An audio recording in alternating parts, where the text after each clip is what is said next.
मैं विकास कश्यप, आप देख रहे हैं बहुजन पैगाम। आए दिन बहुजनों पर होने वाली जघन्य घटनाओं के बारे में श्री आर.एस. गौतम एडवोकेट जी के विचार व उनके निवारण में क्या होना चाहिए आपके समक्ष प्रस्तुत कर रहा हूँ। श्री गौतम साहब अभी अभी पाली राजस्थान में एक बेहद शर्मनाक एवं दर्द भरी खबर जो आ रही है कि ठाकुरों ने अनुसूचित जाति के युवा व्यक्ति जितेंद्र पाल मेघवाल की नृशंस हत्या इसलिए कर दी कि वह बड़े स्टाइल से अपनी मूंछों को ताव देता था और फेसबुक पर अपने फोटोज वीडियोस अपलोड करता था। इस पर आपको क्या कहना है श्री गौतम साहब?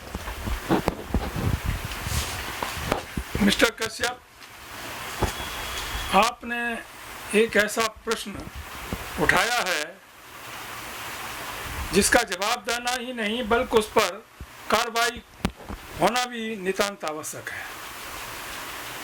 आप जानते हैं, सारा देश जानता है कि आज 74 साल हो गए भारत को स्वतंत्र हुए। क्या बदला? वर्ण व्यवस्था, जाति व्यवस्था, ऊंच नीच, छुआछात जैसा पहले था वैसा आज है। उसी का परिणाम यह घटना है।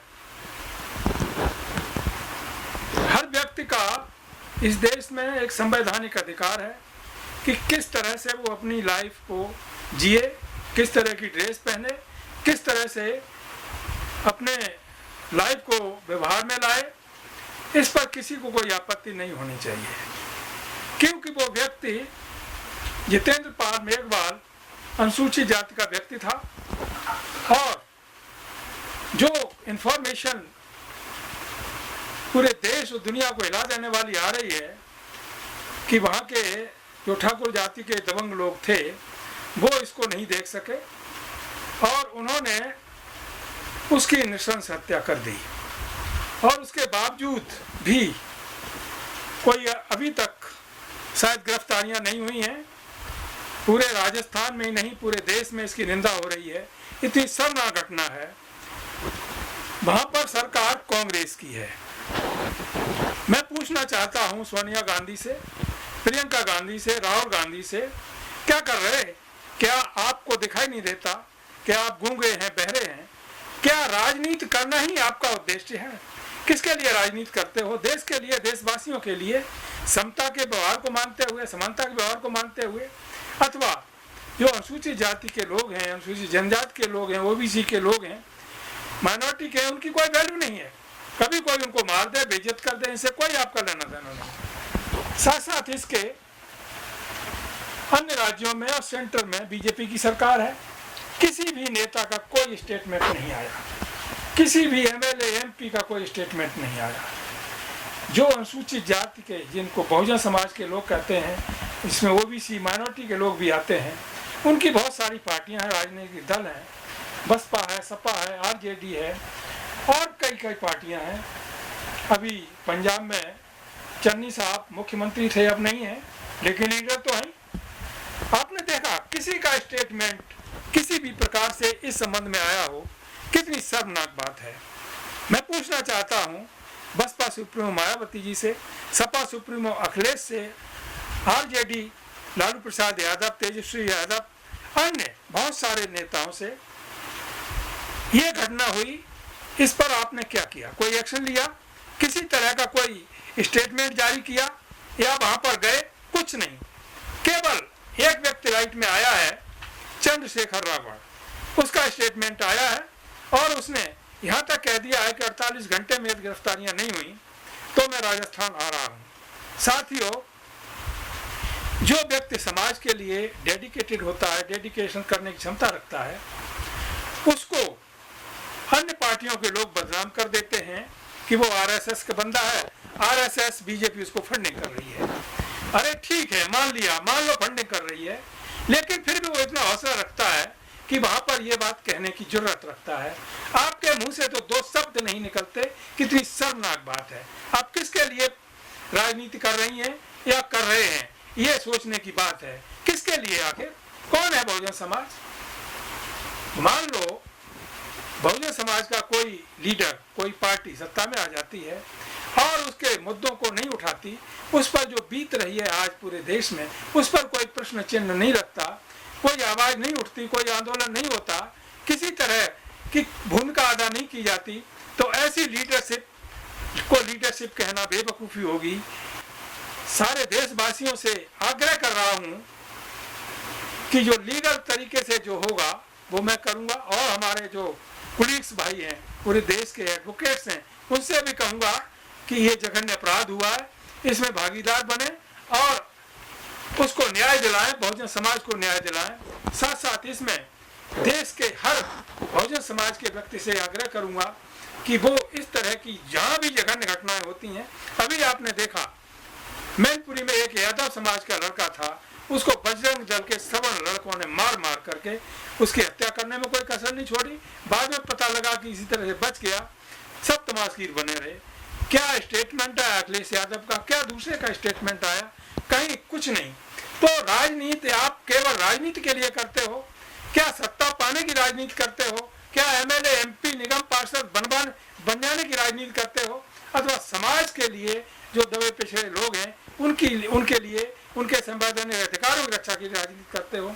ऐसे तो कुछ नहीं हो पाएगा, ना संविधान बच पाएगा, ना लोगों के संवैधानिक अधिकार सुरक्षित रह पाएंगे, क्योंकि आप लोगों में से कोई भी निकल के आने को तैयार नहीं है, किसी की आवाज नहीं निकल रही और उसको न्याय दिलाने की कहीं से आवाज उठाई नहीं जा रही है।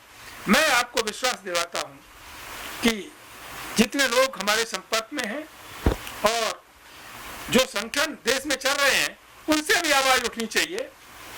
मैं जिस संगठन की अगुवाई कर रहा हूं उसके माध्यम से जितने भी आज देश में हजारों लोग जुड़े हुए हैं, उनसे भी निवेदन करूंगा कि कम से कम इसकी निंदा प्रस्ताव पास करके राजस्थान सरकार को, केंद्र सरकार को, प्रेसिडेंट ऑफ इंडिया को, प्राइम मिनिस्टर को जरूर भेजें, जिसकी वजह से कम उनको एहसास हो सके। दूसरी बात ये, आपने देखा अभी कश्मीर फाइल्स का जोर शोर से प्रचार हो रहा है। वहां से भाग गए, उनको मार दिया गया, जघन्य अपराध हुआ। कितनी शर्मनाक बात है कि इसी तरह से देश के ओबीसी, एससी, एसटी और माइनॉरिटी क्लास के जो लोग हैं उन पर फाइल्स बने, तब क्या होगा? ये तो घटना इस तरह की डेली हो रही हैं। और जो कश्मीर फाइल्स है उस पर वो कमर्शियल फाइल बनी। कल मैं स्टेटमेंट सुन रहा था, बयान भी सुन रहा था कश्मीर के पूर्व चीफ मिनिस्टर का कि ये कमर्शियल फाइल बनाई गई है। सत्यता क्या है, वास्तविकता क्या है, ये तो बाद में पता लगेगा। लेकिन मैं केवल इतना कहना चाहता हूँ, भीमा कोरेगांव वो फाइल्स बननी चाहिए। एट्रोसिटीज हो रही है पूरे देश में, वहां पर एक्शन होना चाहिए।